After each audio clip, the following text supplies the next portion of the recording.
सभा में इतनी अक्सरियत हासिल कर ले कि भारत के सेकुलर आइन को हिंदुइज्म के आइन में बदल सके। इसलिए इस बार मोदी की नजरें जुनूबी रियासतों पर लगी हुई हैं। अमेरिका ने इंडिया को कहा है कि इंडिया मदर ऑफ डेमोक्रेसी है। मोदी साहब की जो पॉपुलैरिटी है मेरे ख्याल में वो सर चढ़ के बोल रही है।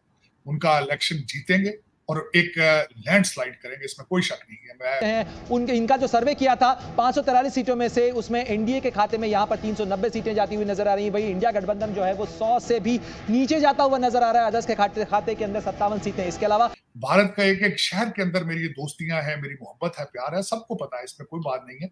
और I am proud, I have a pride कि पाकिस्तान ने अपने तमाम एयरपोर्ट्स आउटसोर्स करने का फैसला कर लिया है। सरकार भारत को तोड़ देगी और फिर हम देखेंगे कि खालिस्तान भी बनेगा और कश्मीर भी बनेगा पाकिस्तान। चुप हो जा सातवीं फेल, चुप। अब भारतीय इलेक्शन की अगर मैं बात करूं तो मोदी ने हमेशा इंतहा पसंदी कह लें, दहशतगर्दी कह लें, मुस्लिम दुश्मनी कह लें, पाकिस्तान के खिलाफ भाषणबाजी को अपना हथियार बनाया इंतखाबात जीतने के लिए और इसी बुनियाद पर इंतखाबात जीते हैं। और मोदी को हमेशा जो कामयाबी है ये भी ज़रा सुन लीजिएगा, शुमाली रियासतों से मिली है जहाँ पर क्या है, गुर्बत है, जहालत है। और इसीलिए मोदी अपने झूठे भाषण से, ड्रामेबाजियों से शुमाली रियासतों में रहने वाले बेचारे मासूम गरीब हिंदुस्तानियों को आसानी से बेवकूफ़ बना लेता है। देता उनको कुछ भी नहीं है, ऐसा भाषण बस बोलता है, उनके जो मजहबी जज्बात हैं उनको उभारता है और फिर इसे वोट में बदलकर कामयाब हो जाता है। अब मसला क्या है? मसला ये कि खाली यहाँ से कामयाब होकर ये हिंदुस्तान के सेकुलर आइन को नहीं बदल सकता। इसके लिए ज़रूरी ये है कि बीजेपी जुनूबी रियासतों से भी कामयाबी हासिल करे और भारतीय लोकसभा में इतनी अक्सरियत हासिल कर ले कि भारत के सेकुलर आइन को हिंदुइज्म के आइन में बदल सके।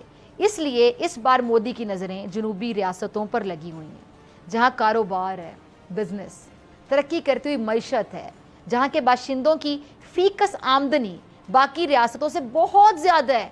अब इसीलिए नरेंद्र मोदी की राल टपक रही है। वो उन रियासतों को काबू करना चाहता है, लेकिन मसला ये है कि यहाँ के बासी एजुकेटेड हैं, पढ़े लिखे हैं, बाशऊर हैं। वो मोदी की चिकनी चुपड़ी बातों में नहीं आने वाले। जनूबी और शुमाली हिंदुस्तान की ये तकसीम इतनी क्लियर हो गई है, इतनी वाजे हो गई है कि अब इसकी वजह से हिंदुस्तान के टूटने का खतरा भी पैदा हो चुका है। और ये बात आलमी जरीदे ब्लूमबर्ग ने अपने तज्जिए में कही है। मैं रिपोर्ट के कुछ हिस्से आपके साथ शेयर कर लेती हूँ, ज़रा सुनते जाइएगा। इसके मुताबिक भारत इस वक्त बाकायदा 2 ब्लॉक्स में तकसीम है।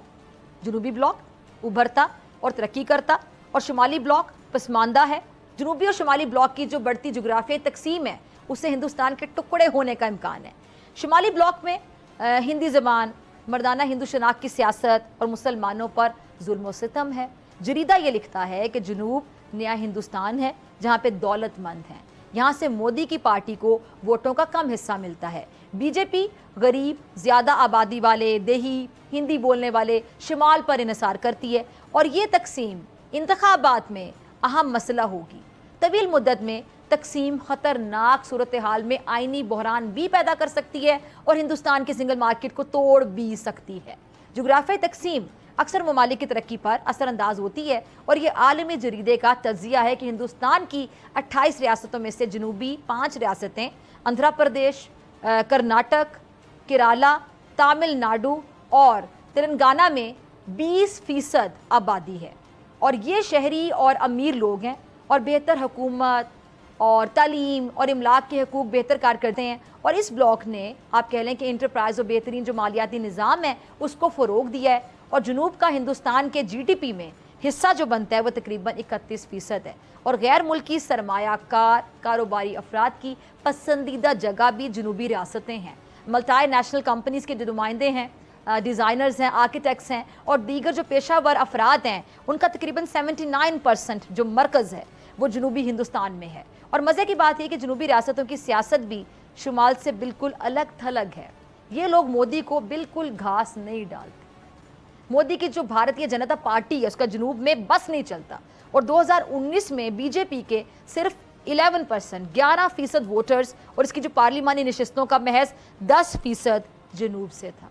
और इसीलिए तजियाकार हैं अब ये प्रिडिक्ट कर रहे हैं, ये पेशगोई कर रहे हैं, उनकी प्रिडिक्शन ये है कि मोदी के पास इंतखाबी कामयाबी के लिए हकीकी कौमी मैंडेट नहीं है और ये जोग्राफियाई कशीदगी आखिरकार भारत को तोड़ देगी और फिर हम देखेंगे कि खालिस्तान भी बनेगा और कश्मीर भी बनेगा पाकिस्तान। पागल औरत, तुझे अक्ल है? तू क्या बोल रही है? हुआ कि मैंने बीजेपी का मैनिफेस्टो पढ़ा और मुझे कंपेयर करना पड़ा, कंपेयर मैं करना चाहता था कांग्रेस के मैनिफेस्टो के साथ। कांग्रेस का मैनिफेस्टो अगर देखा जाए तो सिर्फ एक लोकल मैनिफेस्टो। बीजेपी का जो मैनिफेस्टो है, मैंने उसको नाम दिया था India manifesto versus global Bharat. मैं बड़े एहतियात से लफ्जों को इस्तेमाल करूं, ग्लोबल भारत का मैनिफेस्टो। बीजेपी का मैनिफेस्टो के अंदर ग्लोबल साउथ चाइना सी के बारे में, ग्लोबल साउथ के बारे में बात की गई है, डायस्पोरा के बारे में बात की गई है, उस सागर के बारे में बात की गई है कि हमने इंडियन ओशन के अंदर अपना रोल क्या प्ले करना है, मिनरल्स के साथ क्या करना है। तो एक ग्लोबल वर्सेस इंडिया, तो एक कंपैरिजन इसका मैं कर सकता हूं। लेकिन उसके अंदर मैं यहाँ पे ये भी बताना चाहूंगा कि मैं जो मजीद इस चीजों को पढ़ता हूं और मैं समझता हूं कि Congress party is equal to Liberal Party of England और डेमोक्रेट पार्टी ऑफ अमेरिका, और BJP is far right, business friendly, और दूसरा फेथ बेस्ड, और ये सारी चीजें this makes them as the Republican Party of America. तो मेरे ख्याल में इस वक्त आरजू जो मोदी साहब की जो पॉपुलैरिटी है, मेरे ख्याल में वो सर चढ़ के बोल रही है। उनका इलेक्शन जीतेंगे और एक लैंडस्लाइड करेंगे, इसमें कोई शक नहीं है। I have gone to India, I have seen it with my eyes. मेरा फिर दोबारा जाने का प्रोग्राम है, वहां जाने का जाना। मैंने आपको बताया था कि I am interested to deliver some lectures on geopolitics and geoeconomics, उसके हवाले से जाऊंगा और फिर दोबारा इलेक्शन को मैं देख कर आऊंगा अपनी ऑब्जर्वेशन।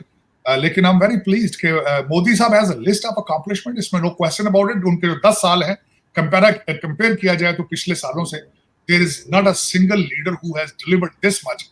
अब मैं कई दफा कोशिश करता था शायद नेहरू के इक्वल, लेकिन मेरे ख्याल में he is larger than Nehru right now. Nehru साहब के ऊपर भी कई एलिगेशंस थी, चीजें थी, उस वक्त सोशल मीडिया मौजूद नहीं था, इतने ऑप्टिक्स खुल के सामने नहीं आते थे। एक चीज जब होती थी और उसके 5 साल बाद पता चलता था कि ये क्या हुआ है।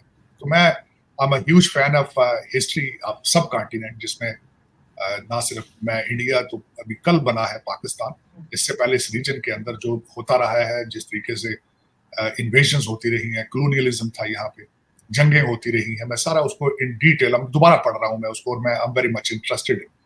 लेकिन मेरे ख्याल में इंडिया विल राइज, लेकिन इंडिया की राइज होगा अगर वहां पे मोदी साहब या किस तरह मोदी साहब की तरह का नेशनलिस्ट लीडर आगे आएगा तो फिर तरक्की कर पाएंगे।